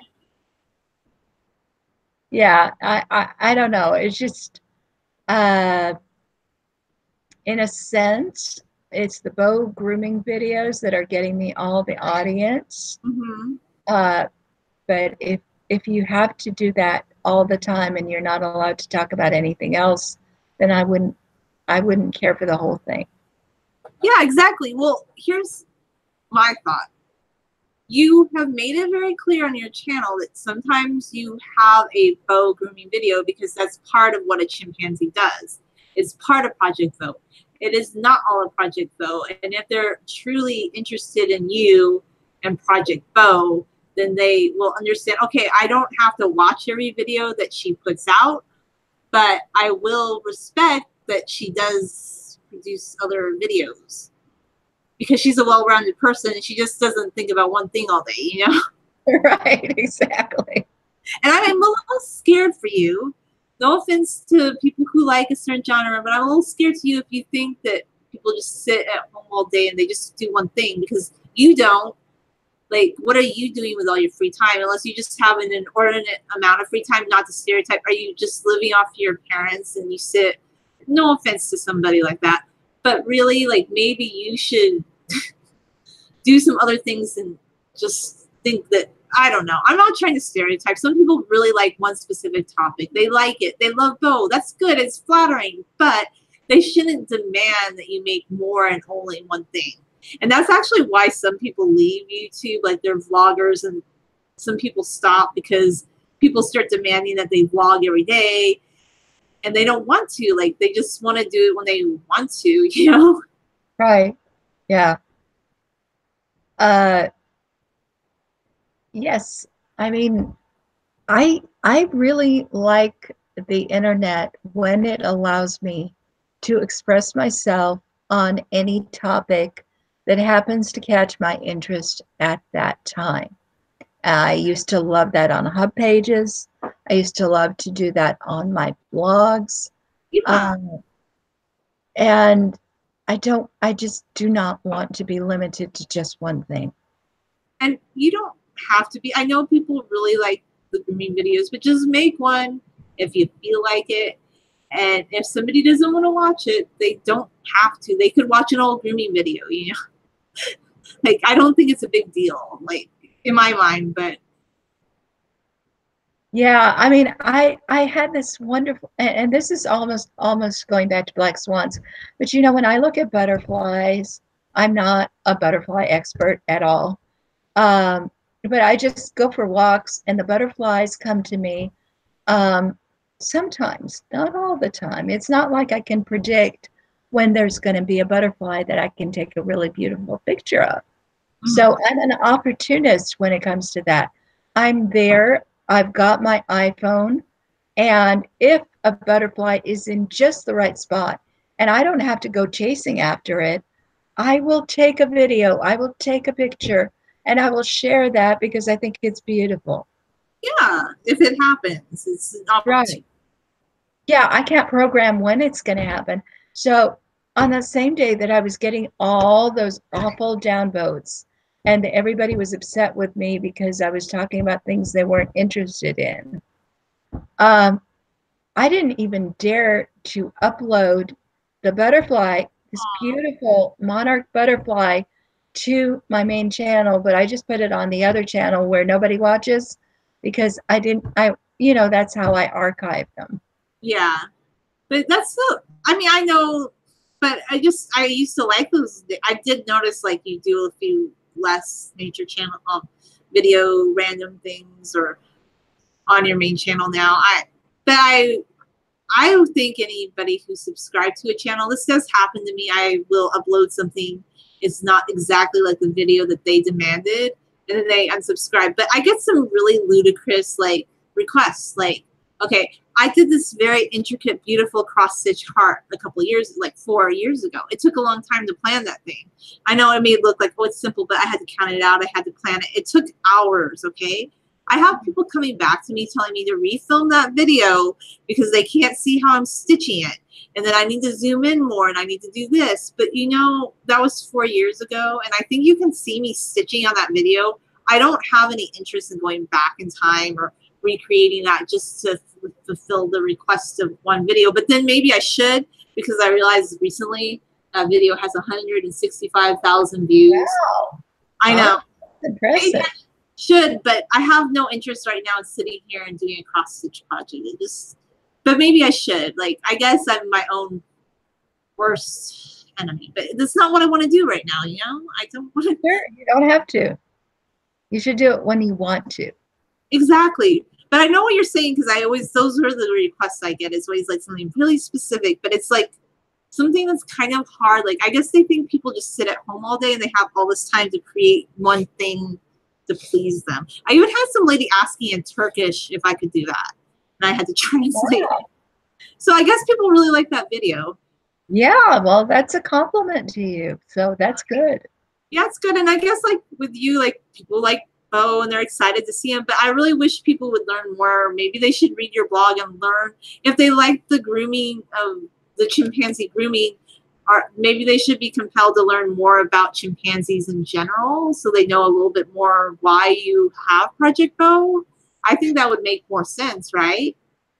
Well, yes. And in my case, I'm a linguist and they should be interested in language too. They should be interested in the use of lexicograms and the use of spelling by chimpanzees. Yeah, I didn't even know anything about this topic, but when you and Sue started talking about language and chimps, I thought it was really intriguing. Like, I wish people had more curiosity about things, but I have noticed this. People are very impatient. I had someone tell me tonight how brilliant he was with math, but I had to help him figure out how to get home. Wow. And he was like panicking. Really? But he's brilliant. He's a math teacher. He knew everything. That whole math thing. Brilliant, brilliant. My car is broken down. Help me, help me, help me. So I did, and I don't mind. But he told me the whole time about how brilliant he was when I was helping him find his way home. Well, I guess his spatial reasoning wasn't that good. Guess not. But there you go. Yeah. Oh, well, actually, the one thing that I was surprised that I totally agreed with Nassim Taleb is he mentioned that brain morphology, the form of your brain, is not what makes you smart. Not necessarily. That it's not all about. So, for instance, chimpanzees are smart the way we are, but they don't. An animal does not have to be our cousin and have exactly the same kind of brain or a very similar brain or similar DNA to be smart. So, for instance, birds are as smart as dolphins, but they're not mammals even. And they use a different part of the brain to think with.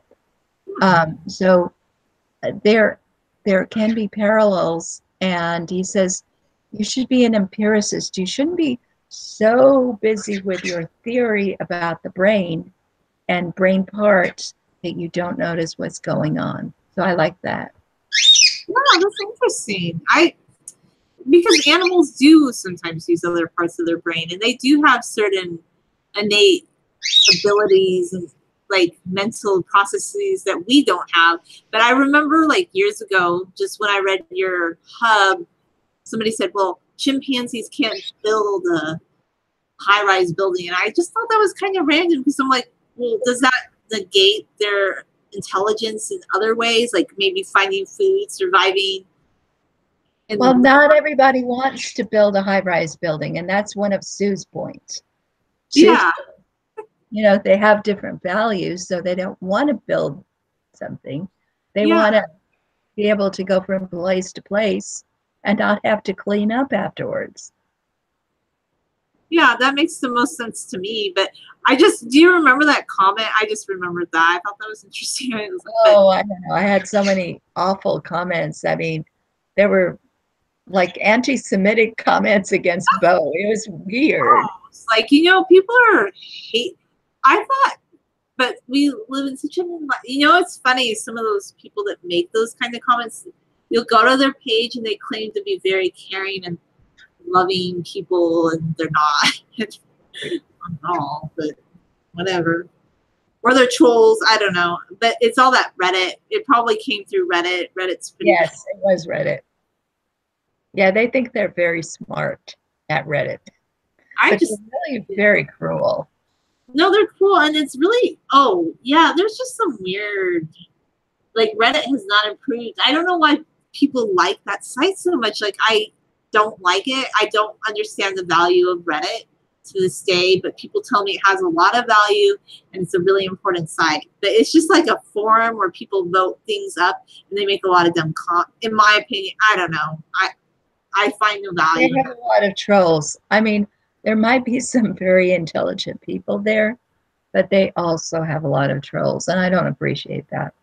Yeah, I don't either. So I just stopped using it, but I remember they would like purposely delete like hub pages links. They said that was spam, but then they would link to all these news articles. But I'm thinking, why is it okay? Like, everybody wants to link to some mainstream news article written by someone that they don't even know, but that's okay. And you don't even know, like, you're not the person that verified all those facts sometimes, but that's what everybody should read. But somebody maybe has a well-researched blog and that's automatically spam if they, that's another thing I didn't ever like about Reddit, or just the way the internet has gone. Like, there's some, my opinion, and I think this is pretty true, like, there's some websites like the Daily Mail and Cosmo, they come up at the top of search engine results for things, and the articles aren't necessarily well written. They're just freelance writers writing for that site.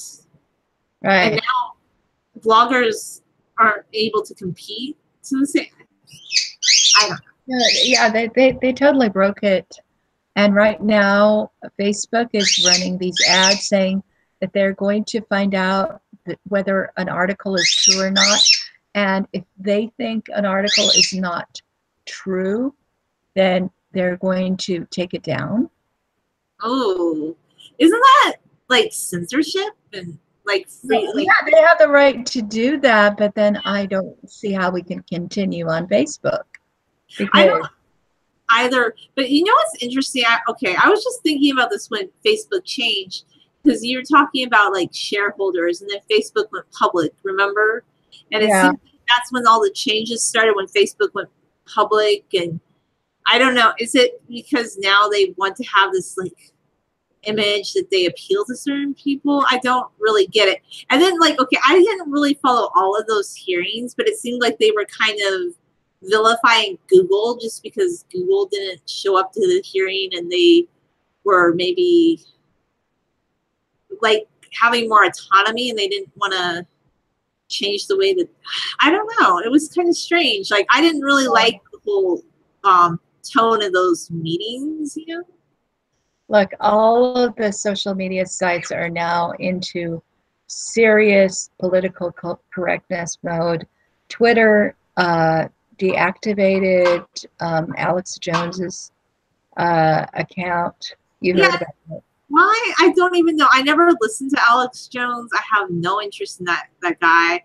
But it seems like everybody gives him a lot of interest. Like, if they think everything he's saying isn't good or not true, why don't they just not watch it or not? Yeah. But I don't know. But if that happens to him, that can happen to any of us. But any unpopular opinion that we might have, we could be taken down for. It is kind of sad and scary. I guess they have the right to do that because it's their Twitter or Facebook. But yeah, they do. But I don't like it. I don't see how. But aren't they kind of in a way? I know they're a private entity, but in a way because they're a public company and we provide the content. That's my stickiness about the whole thing. I still feel like it's kind of an iffy situation. But you're the legal expert. I guess you could break it down for us more. well, I think that if we just took away limited liability for corporations, then they would be partnerships and they would have to abide by, the same rules that all of us have to abide by, and things would be much better. Yeah. That sounds like good. But anyway. Yeah, it's complicated, but I'll have to read a little bit more into it. I don't like the way things are going, but I don't want to sound like I'm complaining all the time. I just feel like it's not improving if you just regulate it to the point that, oh, somebody doesn't like something that you wrote, so they're going to fact check it. But what if they fact check it in a way that they're the expert and that you're always wrong and they're always right? They're gonna fact check memes. Now, memes are usually satirical. They're usually jokes. Like there's a meme where, Abraham Lincoln has an iPhone and he says something. Are we really going to now take down all the jokes? Oh, yeah. There was another example of that. The guy running in Missouri, I always feel like I say his name, Japheth. Campbell. Yeah, he posted something on Facebook. I'm not going to go into it. I didn't think it was offensive, but I guess somebody said his post. Do you know what I'm talking about? I don't want to go into. Yeah. It wasn't even offensive. It was nothing. It was like a really nice little post. It was interesting, just comment, and I guess somebody said they were offended by it. So I'm just wondering, it didn't even make any sense to me. He seems like the most respectful guy, and yeah, he is. Yeah, I don't know if you start looking to be offended by anything, are you going to be offended because we pronounce the word in a way that you don't? I don't know. You see what I'm saying? Who is the fact checker? Why don't we just allow people to have the ability to post what they want? And then if you are Alex Jones and you think he's invalid, then don't listen to him. Same thing with the whole Russian controversy. If you think that their little troll farm or whatever it is that posted thumbs up for Jesus if you want Trump is ridiculous, then don't listen to it. And if you don't like it, then don't give it so much attention. How about that? Whatever happened to that? Yeah, but did you see the Facebook ad that they've been running? We take the elections very seriously, and we're going to make sure that nobody interferes with them. Well, since when do we run elections on Facebook? How are they even involved? Yeah, Facebook. This is so strange. Okay, they keep saying, "Oh, that they so rigged our election," but the problem was it wasn't Facebook's fault. It was people that decided that they were wanting to vote for one person over another, and they liked somebody over another. And okay, you didn't like the two candidates. Well, guess what? I hate to tell you this, but there's one wins, the other doesn't. I didn't like either of those candidates, but it's been so weird since the whole thing, because anybody who didn't vote for the Democrat side for Hillary wanted Trump. And I didn't know that all these different things could add up to one thing. Or that anybody who didn't vote for Trump is somehow part of collusion. It was getting kind of strange. It's funny because they were saying, well, Jill Stein must be for collusion. But a lot of people voted for Gary Johnson for similar reasons, not the exact same reasons, because they didn't like regime change. We're not allowed to say that, or they thought we should focus on other issues and just, You know what I'm saying? Like, but they're saying anybody who went to that meeting with Putin, and a lot of people did, and I think even Ron Paul went. Like, a lot of people talked to the Russians. Like, okay, they talked to them. That doesn't mean that it was collusion. Do you know what I'm saying? Like, they're making a lot of. We're allowed to talk to anybody we want to. Any American should be allowed to talk to any person in the world that they want to.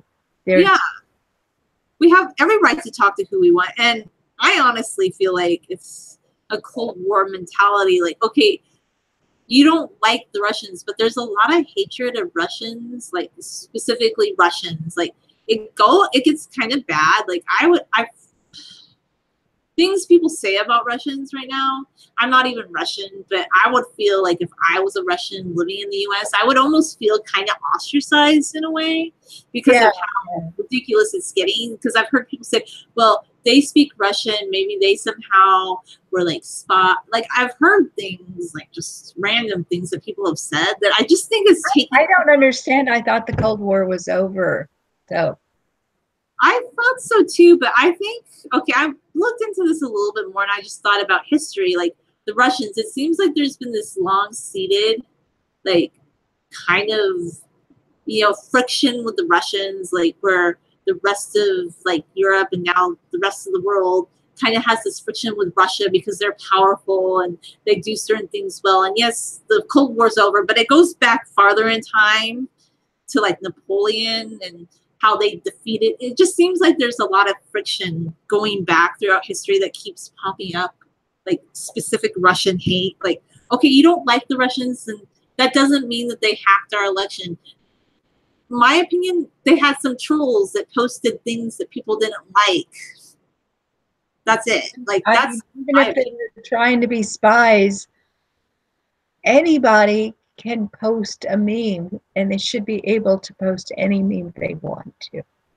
And another thing is, like, okay, they posted all that. I didn't even know that people spent all that time invested carrying. That's the thing I don't get about this whole thing. And I don't think Facebook determines our election or has anything to do with our election. Right. My opinion. Okay, people post their opinions on Facebook, but that doesn't necessarily, unless, like, Facebook is going to let us vote for president on their platform now, and it's getting a little out of hand, right? Yeah, it's pretty crazy, and because they do have a virtual monopoly on this type of thing, it can hurt all of us. They do have that power. Yeah, I know MySpace. Were you ever on MySpace, by the way, back when it was the thing? I was never on it. No. I know MySpace had a bad kind of reputation, but it wasn't always. Like, some people just were on there. Like, in the beginning, when I started Hub Pages, I used to share a lot of my hubs on MySpace because they would have this forum, and I actually used to get a lot of traffic and a lot of really good feedback, and more from MySpace than I ever got from Facebook, honestly. And when it kind of died off, I saw that drop in traffic, but I actually did like MySpace in the beginning. Like, I'm not talking about like the teenager stuff, but there were actually people that would share things, talk about blogs and things. Like, you could find segments of it that were better and more fun and interesting than Facebook is in some ways, but Facebook took over because it was easier to use and more seamless, and everybody stopped using MySpace. But I actually got more traffic from them than I ever did from Facebook. So I kind of missed that aspect of them. Yeah. Well, I missed the whole thing. I wasn't on social media for the start of, 2001 through 2008. Mm-hmm. And then I got on Hub Pages, and it was recommended to me that I join Facebook just to share my articles. And so it's really ironic for me when people tell me I'm supposed to be socializing and I shouldn't share links, because the only reason I ever joined Facebook in the first place was to share links. Yeah, that was a big reason I did too. And I had joined MySpace before that, but what I was looking at before that was just like things about different blogs on different topics, or like where people would talk about a book or history. Like, I know it sounds funny, but there were like forums on MySpace, and then when I started writing on pages, I realized, oh, this is really conducive. I could use them as well as Facebook. But that first year, 2008, I had so much better luck with traffic and engagement from MySpace than I've ever had from Facebook, which I kind of miss from that. It was very clunky, and there was a lot of ridiculous, but some things about MySpace were kind of good, and they actually had more freedom. Like I think they respected freedom of speech a little bit more, but they're gone now. So I don't even know. I think they're around still, but not. Facebook took over because it was just more seamless and everybody got on Facebook. Yeah. Well, I don't think we can go back, but if everybody's going back, you tell me, because I'm usually the last to know where everybody's going. Well, everybody says now that they're deleting Facebook, but I think that's kind of silly as well because, okay, you're deleting Facebook. Why are you telling the internet that you're deleting Facebook? I don't really get it. Like, if you don't like it and you just don't want to be on, like, okay, I'm going real random here. Like, why do you go on social media to be like, I'm mad at the internet, I'm taking a break? Why don't you just not use it for a while and then you come back to it? Yeah. Well, maybe they're afraid that people will think they died or something unless they let them know. I guess so.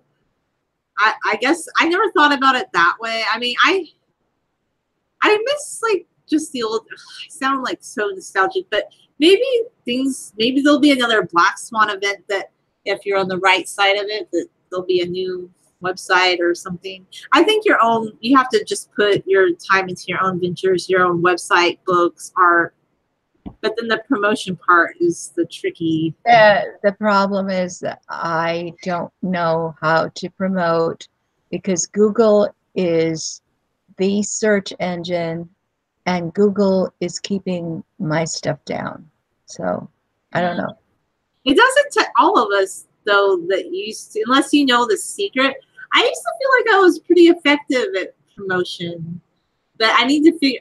Okay, I regret this. I took some bad advice from the WordPress people. They said if you reindex all your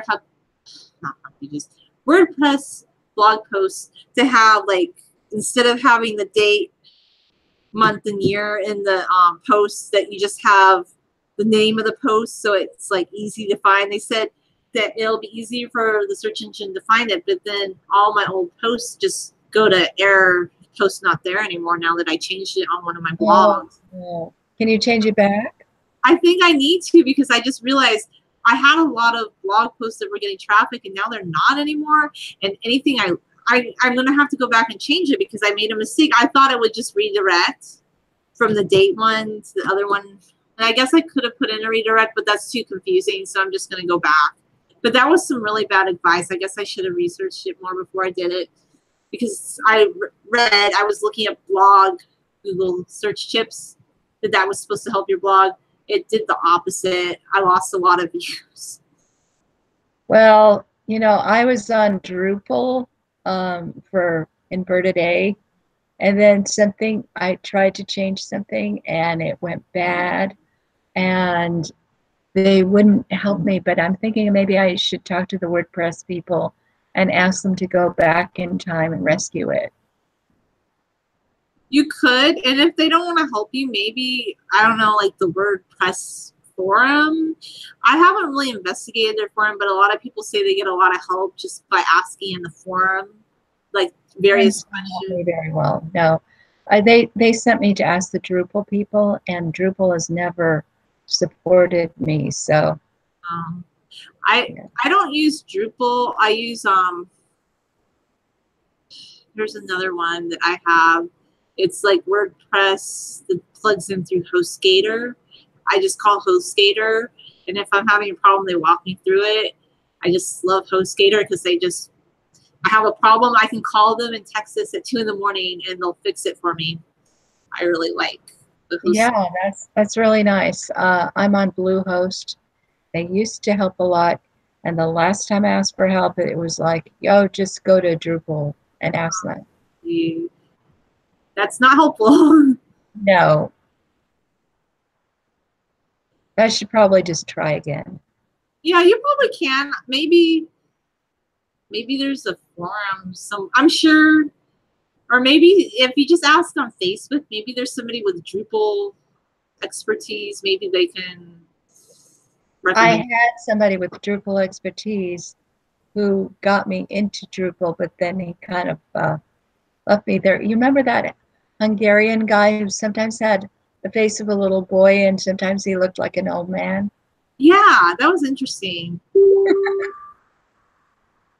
And is he just like, that's his, does he just kind of, he just disappeared? He's not online anymore? Or? I don't know where he is. Huh. Well, if I see anything on Drupal, I don't know what I could do because I don't really have any experience with Drupal. I picked the one that just would like rescue me because I heard good things about HostGator. They said HostGator has really good customer service and you can just call them and they'll bail you out. And I really like them. But I know you're with Bluehost, so Yeah, it was recommended to me. It was supposed to be cheaper, whatever. I pay like hosting. I don't think it's bad. I pay like $12 a month, and then I pay for my domains, like different ones, $15 per year. It's pretty good. I'm not trying to sound like a HostGator ad, but I do recommend it to people if you don't want to spend hours and hours like feeling frustrated, because I think their customer service is pretty good and they'll walk you through some things. I think if it gets more complicated, yeah, you have to buy a higher package with support, but on the basic one, they'll help you with a few things. You know, they've helped me with everything that I needed. I've been pretty happy with it. And I actually crashed my site a few times and they revived it for me. Yeah, that's what they did at first, but I need to ask them to just go back to time to the last time it worked. Yeah, I think that they should be able to do that for you. But anyway, what else was I gonna say? The whole engagement thing. I hope people maybe could just think like, okay, just the final thought about that. You don't like every video that you see on the internet, just like you didn't used to like every show on television. You can change the channel. It's just like when people used to call the cable company and they would cry. On MTV, there's a woman in a bikini dancing around and my son is oogling her. And they would tell them, well, have you thought about changing the channel or just telling your son he can't watch TV? And they would get mad and they would tell the cable company that they needed to somehow restrict the box and make the box not have that certain show be on the air. Yeah. It's just like, if you don't like something, change the channel. Same with the internet or anything. Like, just find a different video to watch or just watch the next one. I don't think everything's for you. That's all. Right. I want to tell myself that too, because I don't like the downvotes. But hey, if you want to give us engagement, I guess it's YouTube sees it either way. So yeah, it's good advice. But I'm just going to try to take my own advice because I find it very discouraging when I get a lot of downvotes. And I feel like sometimes, in my case, I feel like it might be somebody who's being kind of like malicious about it or something, like trying to make me, which is stupid. Like, why would a downvote make me feel bad? But it'll be very random. Yeah. I don't know. Yeah, no, it's normal. I mean, if an upvote makes you feel good, then a downvote makes you feel bad. That's just how it is. Yeah, but I guess it's just you can't control it, right? It's probability. They're gonna like some things, they're not. But maybe it's better to follow channels that are more. You don't know what's gonna happen next. Anyway, that's my final thought about that. Were you gonna say anything else about Well, if I have any local viewers, I think it's about time to sign off. Okay. If I have any local viewers, I want to remind them that the Larry Davelmont appearance at the Melba Theater in Houston is tomorrow at 6:30, and I'm going to be there. Oh, wow. Nice. I hope everybody's there. Yeah. So thanks, Julia, for talking to me and giving me this advice. And I do feel a lot better about all those downvotes. Yeah, I'm trying to tell myself that too. I have to take my own advice, but I think when you look at it and you research it and you realize, oh, engagement.